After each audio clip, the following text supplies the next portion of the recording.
26 novembre 2015, 50 ans après le lancement du satellite Astérix, qui a marqué le fait que la France devenait 3e puissance spatiale mondiale. À mes côtés, German Poller, qui de toute évidence n'a pas participé à cette aventure. Bon, ceci dit, moi non plus, je suis né un an après.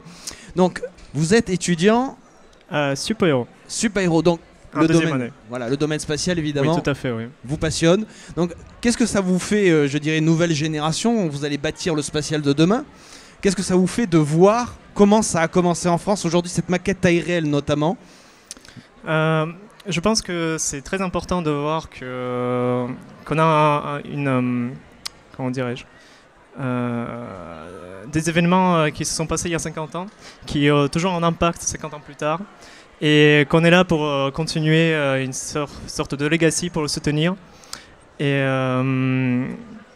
de voir que la France a réussi à se positionner en 3e puissance mondiale, qui a mis un satellite en orbite avec un lanceur national, nous ouvre comment dirais-je, une vision d'un rêve très important pour nous, et qui nous motive toujours à aller vers l'avant et essayer de préserver cette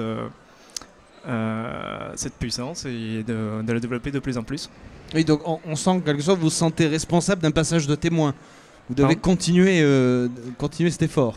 En quelque sorte. Oui. Et c'est surtout parce que c'est d'avoir un socle solide nous permet de se positionner dessus et construire quelque chose de solide dans le futur, dans l'avenir. Et c'est pas vraiment comment dire, on se sent pas responsable, on se sent pas obligé de continuer.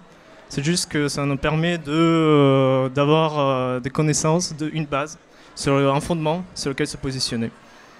Vous connaissiez la petite histoire d'Astérix, le fait que c'était tiré d'Algérie, que c'était une fusée qui venait des missiles, etc. Oui, oui, bien sûr. Oui. Oui. Est-ce que l'aspect historique est étudié dans les études que vous faites, ou c'est uniquement de la technique? L'aspect historique nous est présenté. Voilà. Bien sûr que nos études sont orientées techniques. Mais par exemple en première année on a eu quelques cours sur l'histoire des sciences, l'histoire de l'aéronautique, qui est au début de l'année pour comment dire, nous présenter le domaine et nous mettre dans le bain. Mais bien sûr la plupart du temps est consacré aux cours techniques. Mais également il ne faut pas oublier qu'on a des enseignements de culture, des humanités, et une grande importance des langues en effet. Et alors vous-même, vous pensez que vous allez vous diriger vers quel secteur dans ces activités-là? Vous ne savez peut-être pas encore, je ne sais pas. C'est vrai que la question est difficile, mais bon, bien sûr que suivant ma passion pour le spatial, je m'orienterai vers le secteur spatial. Le secteur spatial. Et bien dans sûr. Le secteur spatial, vous ne voyez pas volabilité, observation de la Terre, exploration? Pour l'instant, c'est un peu tôt. Pour l'instant, je ne sais pas. Il faut voir. Et est-ce qu'il y a un domaine qui vous fascine plus que d'autres? C'est vrai qu'un domaine qui nous fait rêver, c'est les vols habités, bien sûr. Mais après, les autres domaines sont très intéressants également. Je pense que peut-être essayer de travailler dans un des deux domaines, essayer de tout, et après, peut-être voir. Moi j'ai été assez impressionné par la taille, parce que je pensais qu'il était beaucoup plus petit. Je ne sais pas ce que vous en pensez vous, parce que le Sputnik semble assez gros, surtout si on le compare à l'Explorer américain qui vraiment est minuscule. Et là quand même, pour un premier satellite, je trouve que c'est assez grand. Bon, c'est peut-être parce que je ne suis pas technicien. Vous qui avez un background plus technique, qu'est-ce que vous en pensez? Oui, c'est vrai qu'il y a une taille assez grande. Bon, après, comment dire, il fait juste 42 kilos. Donc bon. Oui, la masse est modeste. Voilà, la masse est modeste.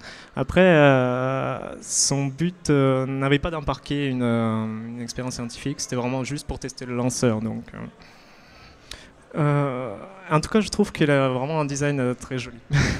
Oui. C'est vrai, très particulier, très. Oui, il a un design assez. C'est vrai qu'aujourd'hui, on fait moins attention au design. C'est vrai. Bien, écoutez, merci beaucoup. Merci. Et puis, bonne continuation dans votre parcours. Merci. Merci beaucoup.